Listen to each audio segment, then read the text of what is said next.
All right, welcome to the Berkshire Hathaway Home Services Select Properties May REthink meeting.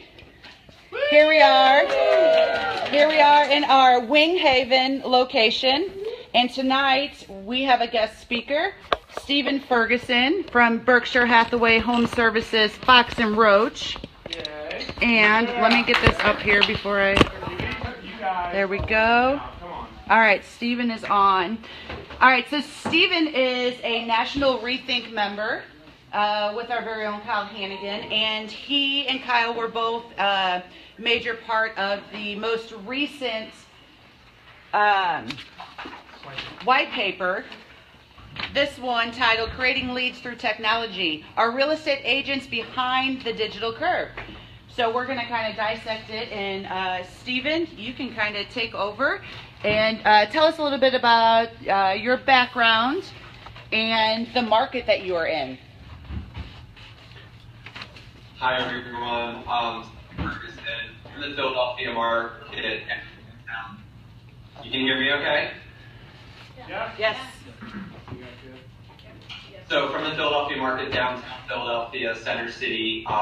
My background, this is my 17th year in the business. I started as an assistant at 10, stuffing envelopes for my mother, and it evolved very quickly into something of my own. So I manage a team of realtors, 5 total. We have 2 admins. It's a pretty adventurous ride day to day, but we're hyper-focused on Philadelphia, Center City, in our marketplace, and fellow council member of Kyle's. So we get to pop around the world, country, and put out cool pieces of information to help us as agents kind of decide where best to spend our efforts and focus our energies. Awesome. So before we go into the white paper, one thing that I was able to see Stephen at the National Convention in Phoenix on a panel, and one of the things that he mentioned that is much different from us is how he shows property.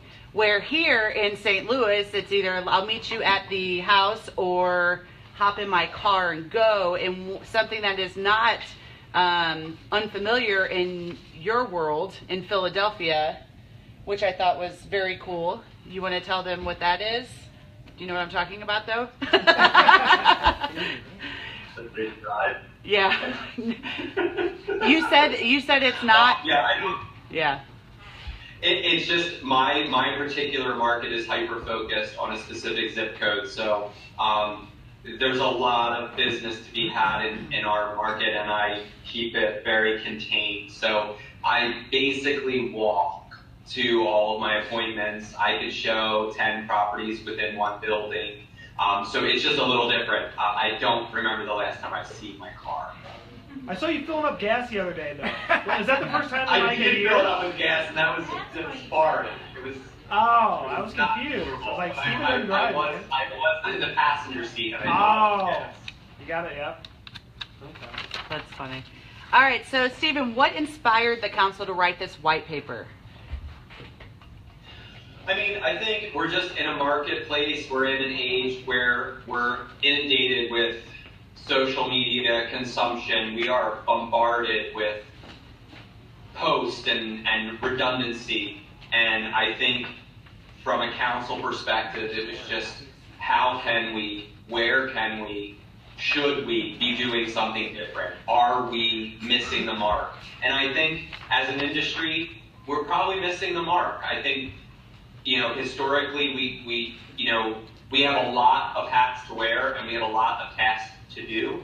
And getting in front of consumers socially, electronically, probably falls by the wayside a little bit. It's really hard to keep up with all of the jobs and tasks that we need to do as agents for our clients, and then be mindful that we're actually business owners that have to run a business. So that was a big turning point for me in my business a few years ago when I realized that I was actually running a business, and how I was going to do that by still managing the client, which is the fuel to the income.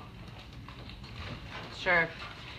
And in the white paper, you know, it talks about all the latest tech, but then it talks about, you know, the old school of the personal contacts with their clients or their SOI. How now can agents be tech savvy without losing that personal touch in the relationship? I mean, I think, you know, what we do on my team, what I do, what I want from my relationships with my client is just that. I want a relationship. So we have a tremendous amount of repeat business, a tremendous amount of referral business through our clients, past, present, future, our own spheres, friends, whatever it may be. The technology is super important. It's very important to be out there and to make sure that you are also being viewed as the local expert. However, all of that gets really, you got to get above the fray. And I think doing that by creating the personal relationship is super important. So we still pick up the phone. I'm 36. Well, I'll be 36 in a few days.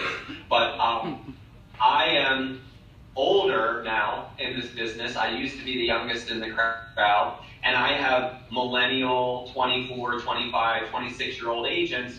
And they'll say to me, I can't get an answer. And I'm like, did you call them? And there just has to be, at some point, you have to be personal. You have to pick up the phone. You have to go face to face. All of the technology, all the social posting, it's important. It translates, but there's nothing better than that personal connection, that phone call. That piece of mail is now a commodity. Get how many emails a day, which get, you know, shelf, filtered, spam, trash. The piece of mail is more important and more recognized today than I think ever before. And a phone call is, you know, it's pretty foreign, especially in the younger demographic. Yeah, it's funny you say that because when I do get the mail, it's like, oh, who's still doing postcards? So I actually do take the time to look at it now. In emails, it's delete, delete, delete. You're right. And handwritten notes. You know, we do a lot of postcard mailing. Agent mailings is a service that we use that I think is company-wide. I don't know. Fox and Roach, my company, has different partnerships that I don't always think are out there for the global company. But, you know, so I write 5 personal notes a day, 5 phone calls, 5 text messages, and 5 emails. That's an hour, 45 minutes to an hour of my day, every single day, Monday through Friday. I take off on Sundays, but on Saturdays I don't write. I don't do that prospecting. Monday through Friday, 1 hour, the entire team does it at the same time. Someone takes calls for the 5, and then I'm writing notes so we're not talking over each other. But that's a very important piece of it. If you're not connecting with your sphere personally, then it's not going to be the same end result for you, Yeah. in my opinion. I think for the most part, we agree. So what are 1 or 2 ways that you use technology to nurture your client relationships? So we send out a weekly newsletter on Tuesdays to our entire sphere, which is basically 3 listings at the bottom. I think Kyle gets our newsletter. I do. Maybe he doesn't. I do. So we send 3 listings, open house advertising, whatever we're doing that week. But on the top, the actual focus of the newsletter is what's going on in the neighborhood. So we have a very robust restaurant scene. We have a very vibrant city that's growing and reshaping, and we support other local businesses. I'm a local business. I'm supporting other local businesses. So if a new restaurant opens or something is incredible, it's on our radar scene. Where I get my hair cut, where Evan gets his hair cut, where our new place is to get sushi. If there's a big news real estate-wise in regards to taxes or a new development. So we make sure there's 2 pieces of information that are globally received, right? So you just bought a house from me. Next Tuesday, you get an email of just my listings. Most likely, you're going to unsubscribe from that. You're done with listings. And if it's not in your neighborhood, you don't care. So we make sure sure that it's going to connect. Our subscription rate went way up when we changed that platform years ago. So the average open rate for real estate newsletters, I think 13 or 14%, and I may be wrong, the rate is 57%, 2,000 sphere contacts, whatever they may be. It could be no one we've ever spoken to before. Wow. So that's a big part of it for us. How long does that take you to set up that newsletter? So I don't do it anymore. I've also learned that my time is way more precious than setting up a newsletter. So I actually recently hired a marketing company, outsourced, that handles a lot of that stuff for us. We use MailChimp, and honestly, it was taking us an hour to an hour and a half to do it because we just weren't that inclined. We didn't have the same knowledge base. I'm a real estate agent. I'm a people person. I'm a closer. Like, I have no business doing anything else but working on my business and working on my client's business. So that's where we've kind of taken things. So I don't touch that piece of marketing. Every Sunday night, the marketing company gets a long email. What's open this weekend? What's a new listing? What I want in the newsletter? What I want property-wise? What they're doing? That goes out on Sunday night. The marketing team sees it, our assistant sees it, the team sees it, and then everyone does their respective work to get that out. Not something that anyone should really be spending time on. In the white paper, the statistic is thrown out there that only 27% of the National Council uses traditional online lead generation, and 100% of them focus on SOI and social media. What are a couple of the ways to generate leads on social media? Excuse me. So you need the story, you need the call to action. There is definitely the opportunity through social media, one, to be relevant. I don't know that I could quantify what percentage of my business comes from social media. We try to track things like that, but I would have to say that a lot of the social media stuff is just for exposure. People think that I am the go-to for our area. I rank way under people. I mean, Mike McCann is in my market. He's the number one virtual pathway agent. He's in office across the city from me. He's an incredible guy. He does an incredible business. But people think that I easily quantify and are equal with him. In many ways I am, but in volume I'm not. So I think it's just presenting your story, presenting a package, presenting relevancy, and presenting the call to actions. We do a weekly trivia question where we throw something out there about the city and throw a gift card drawing attached to it. First right answer gets the gift card to a local business. So we're really focused on creating a story, making sure we're relevant, exposing our clients' homes, engaging our clients in those postings so they can share, and then it just kind of comes back in its own organic way. I don't know if I'm answering your question. Yeah, absolutely, absolutely. You mentioned, the gift card drawing. How big is that gift card? What are you investing in that just to get a little interaction between, people on Facebook?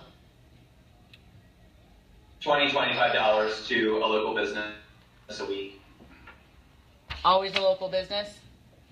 Always a local business, no chains.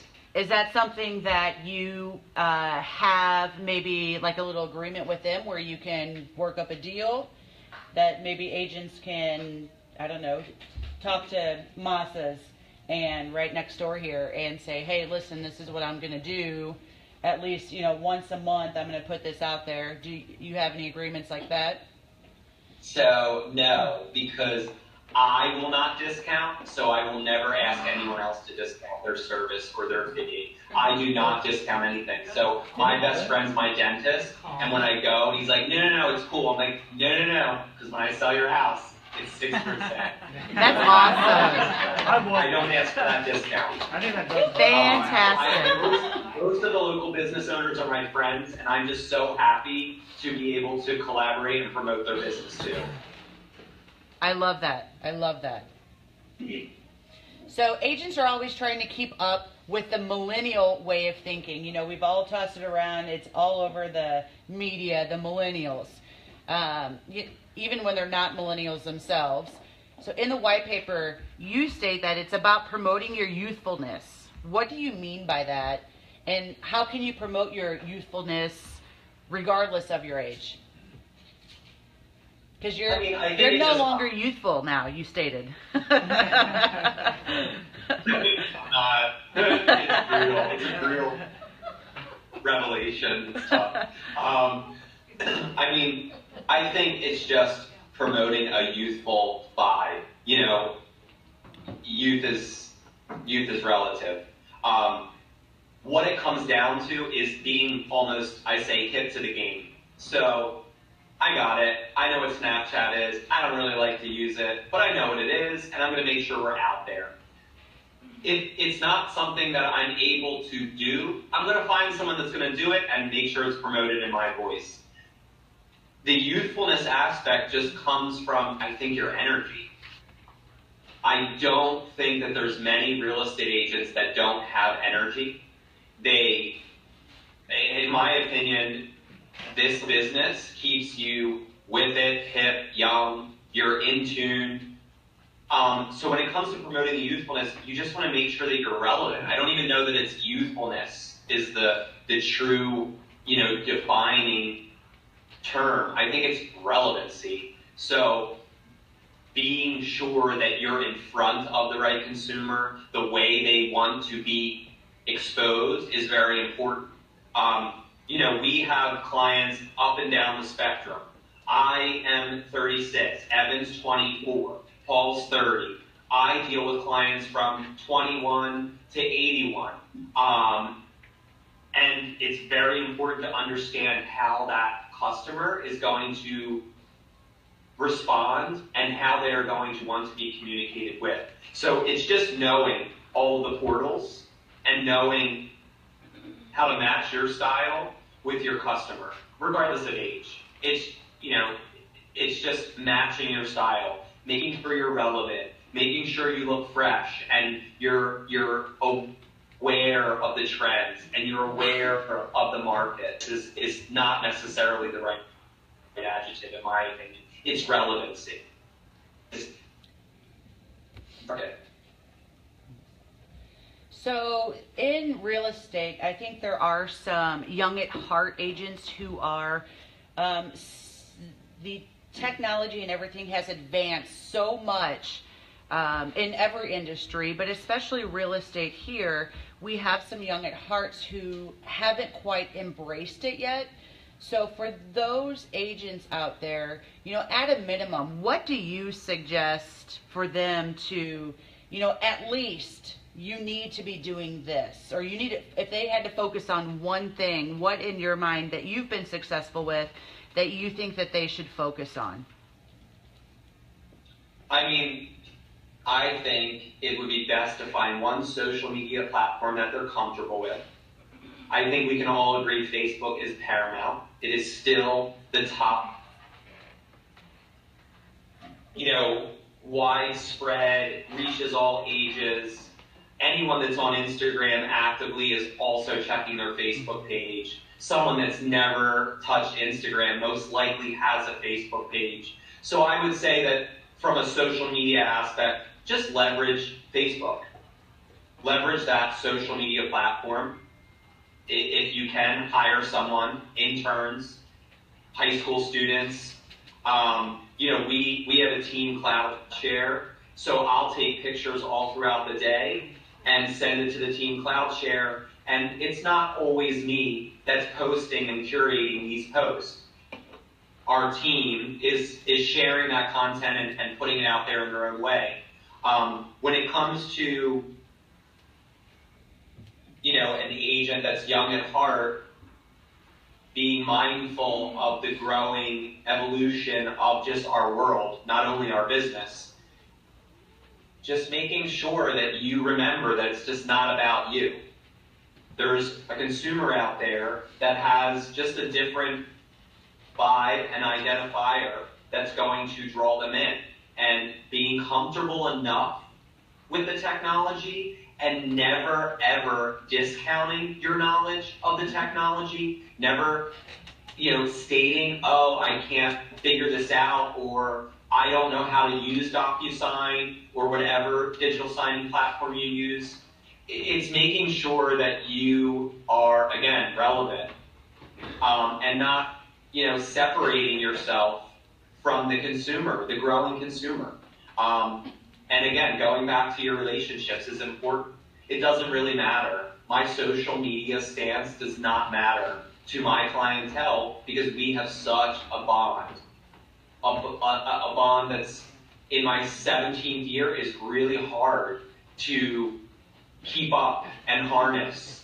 So being active, being relevant, and just being exposed in the right platforms is probably going to benefit you. And hey, if you can, find someone to help you, can handle what you aren't familiar with to make sure you're out there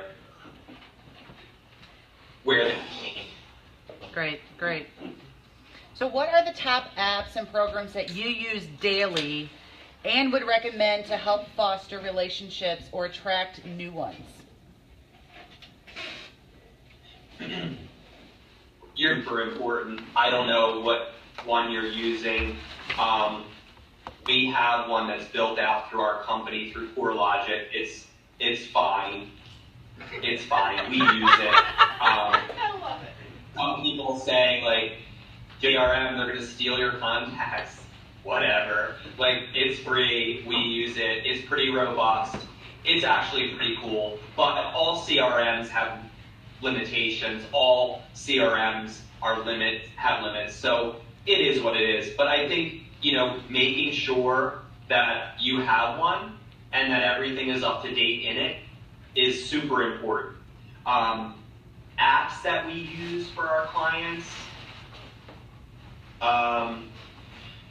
I don't know that I use any apps necessarily to maintain my relationships. Open Table to make reservations for the multiple dinners that I take my clients to. We use a task management system within the team called Asana. It's ASANA, and that is a tasking checklist platform. I mean, that's an app that we use actively as agents, but I don't know that it's a consumer connectivity app. No, I'm trying to look at my phone to see if I use any particular apps. You want to SoulCycle. Do you want to? Yeah. Why don't you expand on Asana a little bit? So it used to be just me, and then it was me and an assistant, and then it was like, I'm never going to have a team. And then it was like, oh, I need a team. So it grew. So my checklists, which were very detailed, actually grew to be more detailed, were more bullet points for me to remember what I needed to do to write an agreement of sale, right? Like, different market, but like parking, I need to remember to put that in because parking is typically deeded separately. So if I write an offer for 123 Main Street and I don't add the parking spot, I'm going to be in trouble. So those lists expanded to be very detailed for the consumer to be serviced, but the team to be aware. So they go from the life of they are the life of the deal. So lead comes in, what we do with that lead, how we try to scrub that lead, how we try to convert that lead. Now we're under contract, all the paperwork that needs to be dotted and crossed, and then all the tasks that we need to be mindful of, timelines, dates, etc. All the way down to the closing, post-closing, the gift, the review, the gift card, the follow-up visit, everything goes soup to nuts on those checklists. So that's the way the team can say, well, if Steven took care of the closing, someone has the escrow deposit, oh, you know what, Christine, we don't have the escrow deposit. You need to get that tomorrow. So it's a collaborative environment, software program that we have an app for, and we have a desktop that we just control and communicate within the team about our associated with our clients. I think it's $400 a year. All right. All right, this is kind of off. Oh, Whoa. got feedback there. This is off the white paper. Why is it? I don't know. We have feedback over here, sorry. What marketing piece are you most proud of that you and your team have? What marketing piece am I most proud of? Yes.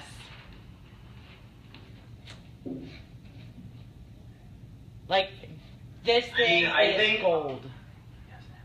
I think our team photo is pretty badass. It's a good looking photo. It is a good looking photo.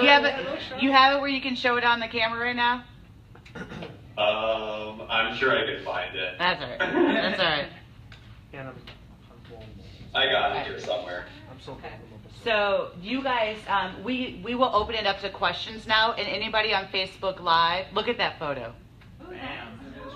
Nice, it's sharp. I know. We're gonna hire a woman. I promise. It just happened that way. It really just happened that Rick's way. available. Rick will come.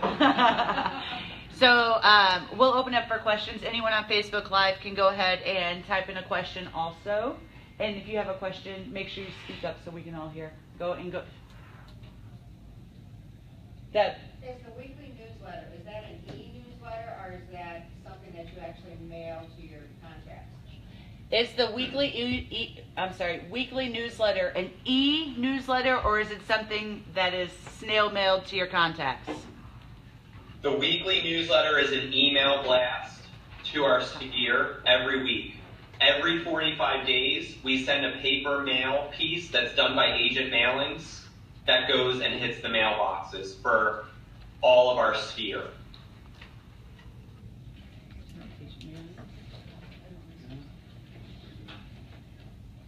Next question. Go ahead. You mentioned leveraging your social media. In what ways do you do that? You mentioned leveraging your social media. In what ways do you do that? I think the leveraging component of it is just making sure that we're out there, we're relevant, we're putting proper content in there, we're making sure that we're posting our listings. I think the best way to leverage it is when we sync our clients to their property listings, because then they get shared and we're exposed in a whole different way, organically, without, it being a post from Steven, it's a post from Michael about his home that Steven's listing, and oh my God, look what Steven's doing for our home. So I think when it comes to leveraging it, that's the best way to leverage it. Making sure your clients are connected to what you're posting when it comes to them. I have a question about your marketing strategy. When you market yourself or your team members market, or how do you market? Do you market, hi, I'm Julie, and I'm on Steven's team, or are you always marketing as the team? I'm always marketing as the team. I am the team leader, so I'm marketing my team. My team is always marketing themselves as a team, as a part of the Steven Ferguson team. They also want their own thing, right? Everyone wants to be identity. Yeah. So they have the right to do so, but we're a team, and everything that is sent out as a team. Social media, every single one of us is tagged in that post, whether it's relevant to us or not. So I have a question on the team front. What do you guarantee your team members in terms of lead generation, and what do you expect from them in return as far as lead generation? I couldn't hear all of it, Julie. Go ahead. Just come up closer to the. I just just wanted to know, as far as what do you promise to your team members as far as lead generation? Like, what do you tell them they will get as a part of being on your team? What services from you in the realm of lead generation? And then what do you expect from them in return to prospect leads for the team? Julie, can you tell me what she said? I'm sorry, I can't hear it. Just come up to the computer Okay. so we can hear. Okay. Because you're going to say it much better than Okay. I. So, okay. I just wanted to know. Probably knows who Here's you what- are. I just wanted to know, what do you promise the team? So if I was thinking about joining your team, in terms of lead generation, what promises would you make to me that I would gain from being a part of your team? And in return, what would you expect out of me to generate leads to the team? Does that make sense? Yeah. So I think I got most of it. It is not 100% clear, but I think what she's asking is, what do I provide to the team and what do I expect from the team back to me? Yes. Correct. Yes. Okay. So I provide 16 years worth of experience.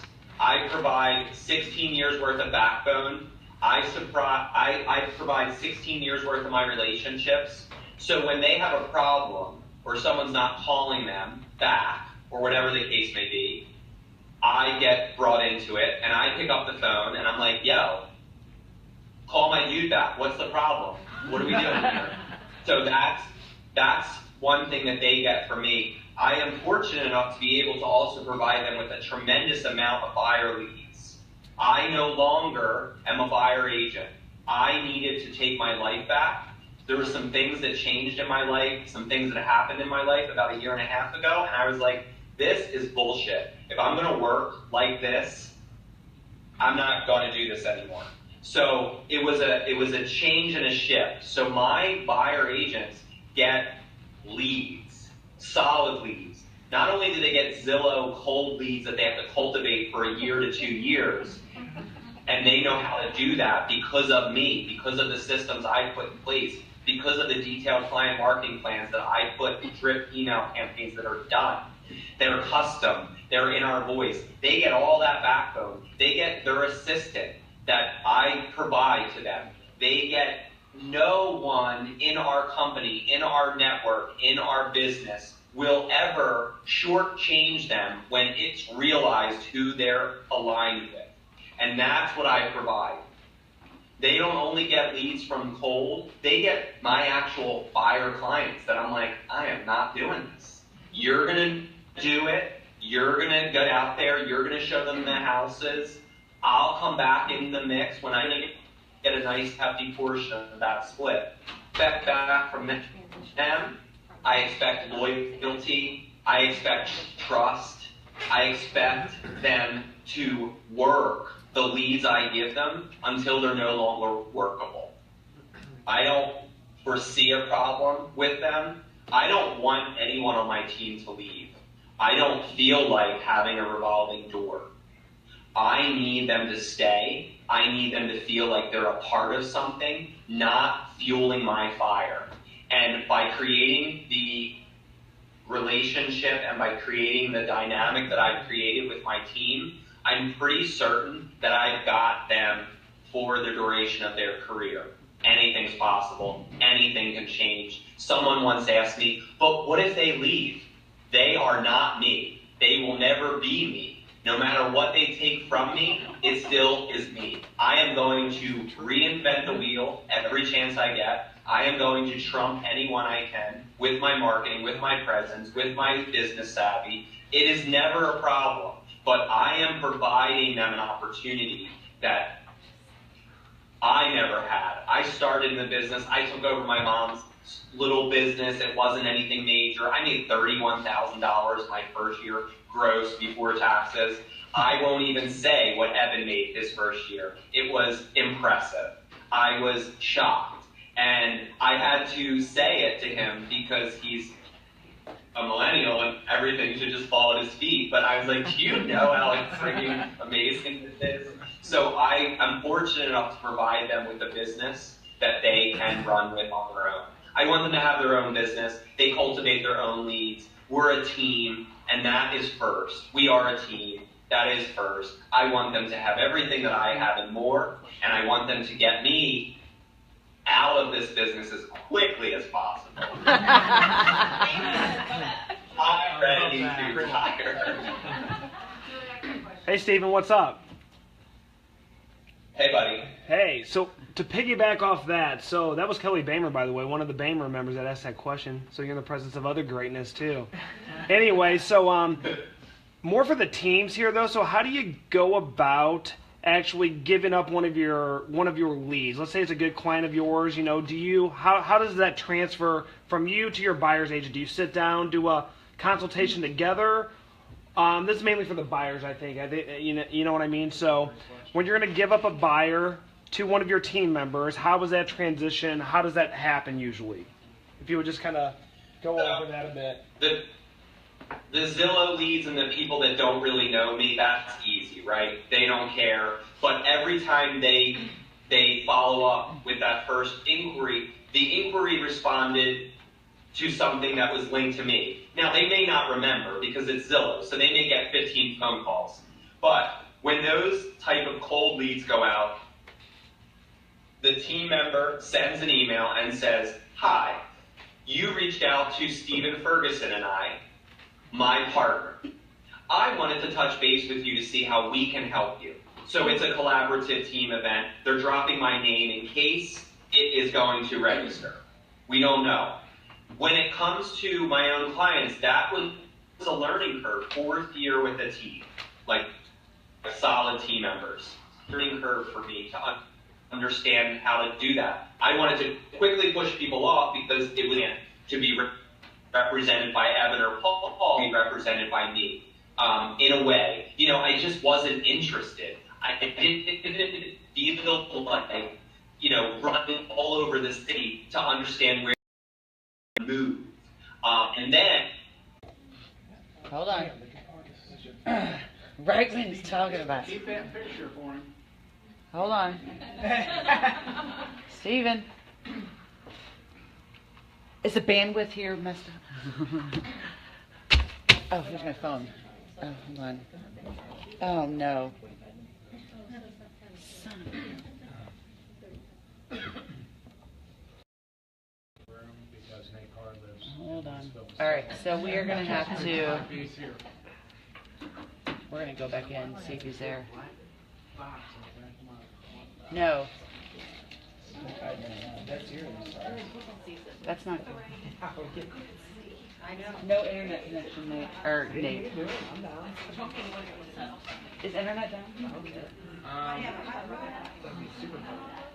Oh my god. I can make that. It's a work trip though. Can I pause this? Number one on my list of like stuff. You want me to reset it? October. Yeah. Is there a way to pause this? I've been wanting to go. Yeah, it's saying no. I've been telling him for a while though. I'm coming out there. Oh my god. He's. What do you? I mean, seriously though. I can't have my. Yeah, because.